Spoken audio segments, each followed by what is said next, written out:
Gardner Denver's commitment to excellence can be seen at the organization's Simmern facility in Germany, where the team design and manufacture the high-end compressor airends. Gardner Denver invested 16 million euros in this center of excellence for screw compressor technology.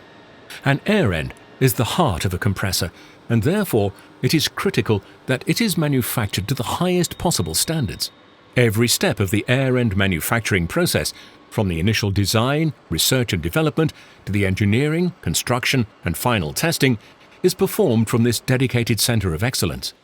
The facility uses the very latest manufacturing machinery, which helps to increase capacity and flexibility, while ensuring Gardner Denver remains at the forefront of compressor technology, both now and in the future. This level of quality control means that Gardner Denver can ensure its productivity levels stay high, helping to cut lead times so that the company is able to get its compressors out to customers as quickly as possible.